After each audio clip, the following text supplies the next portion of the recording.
ಮೊದಲನೇದು ನನಗೆ ಬಹಳ ನೋವಾದದ್ದು ಕರ್ನಾಟಕದಲ್ಲಿ ಪ್ರಜಾಪ್ರಭುತ್ವ ಕಗ್ಗತ್ತಲಾಗಿದೆ. ನಾನು ನೋಡಿದೆ ಈಗ ಒಂದು 15 ದಿವಸದಲ್ಲಿ ಟಿ ವಿ ಮಾಧ್ಯಮದವ್ರನ್ನ ವಿಧಾನಸೌಧದ ಮೊಗಸಾಲೆಯಲ್ಲಿ ಬಿಡಬಾರ್ದು ಅಂತ ಹೇಳಿ ಒಂದು ನಿರ್ಧಾರ ಕೈಗೊಂಡಿದ್ದಾರೆ. ಇದು ಪ್ರಜಾಪ್ರಭುತ್ವಕ್ಕೆ ಅಪಚಾರ, ಅವಲಕ್ಷಣ. ಇದನ್ನು ಸರ್ಕಾರ ಯಾರು ಇದನ್ನು ಮಾಡಿದ್ದಾರೆ ಕೂಡಲೇ ಹಿಂದಕ್ಕೆ ಪಡಿಬೇಕು.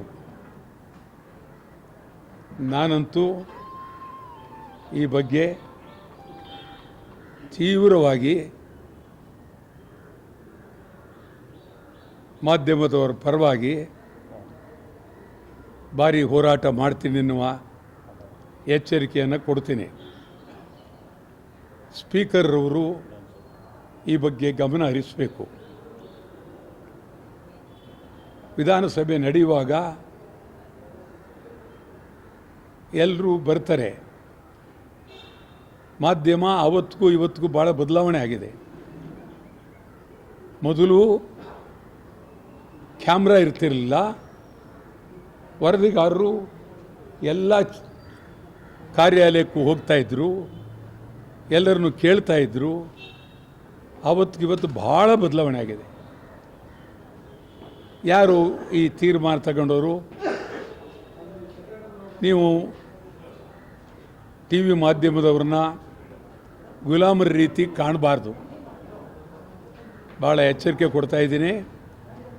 ಮೊದಲಿಂದು ನಾನು ಅನೇಕ ಸಂದರ್ಭದಲ್ಲಿ ಮಾಧ್ಯಮದವರಿಗೆ ಕೋಳಿವಾಡ ಹಿಂದೆ ಸ್ಪೀಕರ್ ಆಗಿದ್ದಾಗ ಮಾಧ್ಯಮದವ್ರ ಮೇಲೆ ನಿರ್ಬಂಧ ಹಾಕಿದ್ರು. ಹಾಕಬಾರ್ದು ಅಂದಿದ್ದೆ. ಶಾಸನಸಭೆ ಒಳಗೆ ಬರಬಾರ್ದು ಅಂತ ಹೇಳಿದ್ರು. ಸರಿ ಇಲ್ಲ, ಬರಬೇಕಾಗುತ್ತೆ ಅಂತ ಹೇಳಿದೆ. ಇದು ಒಂದು ರೀತಿ ಪ್ರಜಾಪ್ರಭುತ್ವವನ್ನು ಅಣಕಿಸ್ದಂಗಿದೆ. ಒಂದು ಸ್ಪೀಕರ್ ಅವರು ಮತ್ತು ಮುಖ್ಯಮಂತ್ರಿಯವರು ಪ್ರಾಮಾಣಿಕವಾಗಿ ಇದನ್ನು ಚಿಂತನೆ ಮಾಡಬೇಕು. ಮಾಧ್ಯಮದವ್ರನ್ನ ಎಲ್ಲಿ ಅಂದ್ರೆ ಅಲ್ಲಿ ಕೇಳ್ತಾರೆ ಅಂತಂದ್ರೆ ಏನು ಅರ್ಥ? ನೀವು ಗೋಶಾದಲ್ಲಿದ್ದೀರಾ ಅಥವಾ ಪರದೆಯಿಂದಿದ್ದೀರಾ? ಎಲ್ಲಿದ್ದೀರಿ? ಕೇಳಲೇಬೇಕಲ್ಲ. ರಾಜ್ಯದಲ್ಲಿ ಅನೇಕ ಸಮಸ್ಯೆಗಳು ಉದ್ಭವ ಆದಾಗ ಜನಗಳ ಪರವಾಗಿ ಯಾವ ಮಂತ್ರಿ ಸಿಗ್ತಾರೆ ಅವ್ರನ್ನ ಕೇಳಲೇಬೇಕು. ಕೇಳಲೇಬಾರ್ದು, ನೀವು ಬರಬಾರ್ದು ಅಂತ ಹೇಳಿ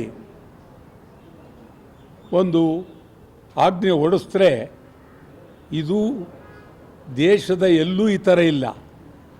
ಕರ್ನಾಟಕದ ಇಲ್ಲಿ ಈ ವ್ಯವಸ್ಥೆ ಬಂದೋಗಿದೆ. ಖಂಡಿತವಾಗಿ ನಾನಂತೂ ಇವತ್ತು ನಾನೇನು ಅಸೆಂಬ್ಲಿ ಇದ್ದಿದ್ರಂತೂ ಅದು ರೂಪನೇ ಬೇರೆ ಮಾಡ್ತಿದ್ದೆ. ಇಲ್ಲಿ ಶಾಸಕರುಗಳಿಗೂ ಏನು ಅಂತ ಅವ್ರಿಗೂ ಅರ್ಥ ಆಗ್ತಾ ಇಲ್ಲ. ಸದನದಲ್ಲಿ ಇದನ್ನು ಸಮಗ್ರವಾಗಿ ಚರ್ಚೆ ಮಾಡಬೇಕು.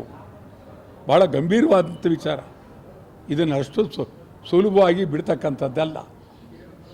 ನಾನಂತೂ ಇದನ್ನೇ 15 ದಿವಸದೊಳಗಾಗಿ ಸರ್ಕಾರ ಒಂದು ತೀರ್ಮಾನಕ್ಕೆ ಬರಲಿಲ್ಲ ಅಂತಂದರೆ ಈ ಬಾಗಿಲಿನಲ್ಲೇ ಮಲಗಿ ಪ್ರಜಾಪ್ರಭುತ್ವ ಉಳಿಸಿ ಅಂತೇಳಿ ಚಳವಳಿ ಮಾಡಬೇಕಾಗುತ್ತೆ ಅಂತ ಎಚ್ಚರಿಕೆಯನ್ನು ಕೊಡ್ತೇನೆ.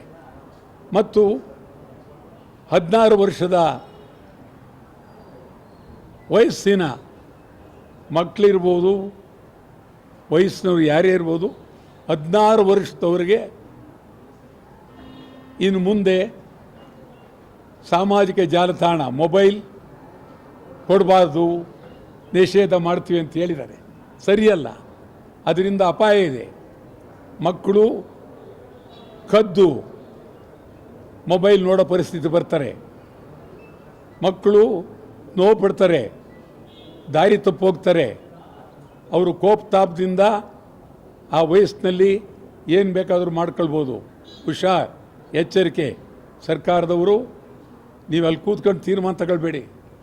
ಮಕ್ಕಳು ಯಾರೇ ಇರಲಿ, ಇವತ್ತಿನ ಪರಿಸ್ಥಿತಿನಲ್ಲಿ ಗರ್ಭಕೋಶದಲ್ಲಿರ್ತಕ್ಕಂಥ ಮಗು ಈ ಒಂದು ಸಾಮಾಜಿಕ ಜಾಲತಾಣ ಕೇಳ್ತಕ್ಕಂಥ ಪರಿಸ್ಥಿತಿ ಬಂದ್ಬಿಟ್ಟಿದೆ. ಆದ್ದರಿಂದ ಭಾಳ ಗಂಭೀರವಾಗಿ ಇದನ್ನು ಯೋಚನೆ ಮಾಡಿ ನೀವು ಯಾವುದೇ ಕಾರಣಕ್ಕೂ ತೆಗಿಬೇಡಿ, ಒಳ್ಳೆಯದಲ್ಲ. ಈಗ ಹೆಂಗಿದೆ ಹಂಗೆ ಹೋಗಲಿ. ಮತ್ತು 56,000 ಉದ್ಯೋಗವನ್ನು ಕೊಡ್ತೀವಿ ಅನ್ನೋದನ್ನ ಒಪ್ಕೊಂಡಿರೋದು ಸಂತೋಷ. ಆದರೆ ಈ 56,000 ನಿಮ್ಮಲ್ಲಿ ಒಂದು ನಿರ್ದಿಷ್ಟವಾದ ನಿಲುವಿಲ್ಲ. ಸರೋಜಿನಿ ಮಹಿಷಿ ವರದಿ ಇತ್ತು, ಕನ್ನಡಿಗರಿಗೆ ಇಷ್ಟು ತೆಗೆದುಕೊಳ್ಬೇಕು ಅಂತ ತೀರ್ಮಾನ.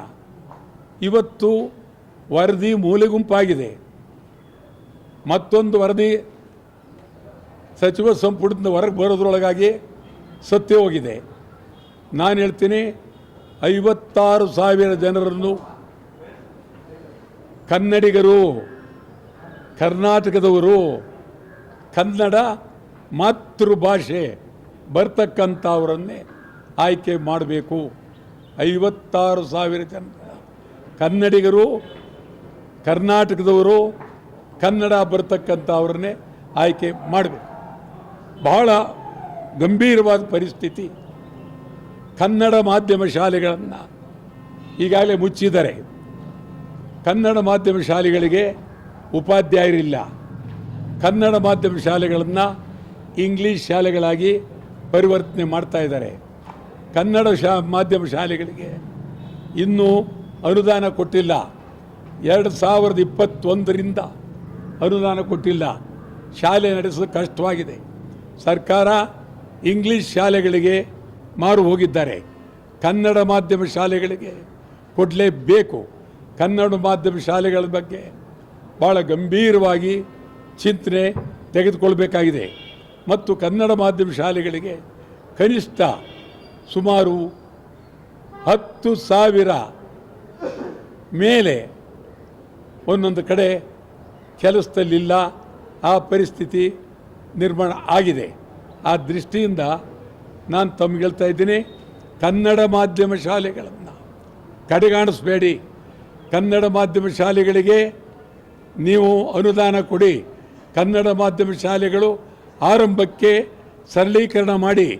ಇದು ಬಜೆಟ್ನಲ್ಲಿ ಆಯವ್ಯಯದಲ್ಲಿ ತಾವು ಕನ್ನಡ ಮಾಧ್ಯಮ ಶಾಲೆಗಳಿಗೆ ವಿಶೇಷವಾಗಿ ಅನುದಾನವನ್ನು ಕೊಡೋ ಬಗ್ಗೆ ಸ್ಪಷ್ಟ ಭರವಸೆಯನ್ನು ನೀಡಿ 6ನೇ ತಾರೀಕು ನೀವು ಕನ್ನಡ ಮಾಧ್ಯಮ ಶಾಲೆಗಳ ಬಗ್ಗೆ ಚಿಂತನೆ ಮಾಡದೇ ಇದ್ದರೆ, ಅನುದಾನ ಕೊಡದೇ ಇದ್ದರೆ, ನಾವು 20ನೇ ತಾರೀಕು ಇಡೀ ಕರ್ನಾಟಕ ರಾಜ್ಯಾದ್ಯಂತ ಕನ್ನಡ ಮಾಧ್ಯಮ ಶಾಲೆಗಳು ಬಂದ್, ಸಂಪೂರ್ಣ ಇಡೀ ರಾಜ್ಯಾದ್ಯಂತ ಬಂದ್.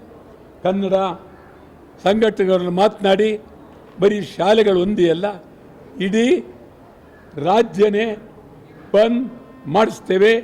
ಕನ್ನಡ ಮಾಧ್ಯಮ ಶಾಲೆಗಳಿಗಾಗಿ, ಕನ್ನಡ ಮಾಧ್ಯಮಕ್ಕಾಗಿ ಕರ್ನಾಟಕ ಬಂದ್ ಮಾಡಿಸ್ತೇವೆ. ನಮಸ್ಕಾರ.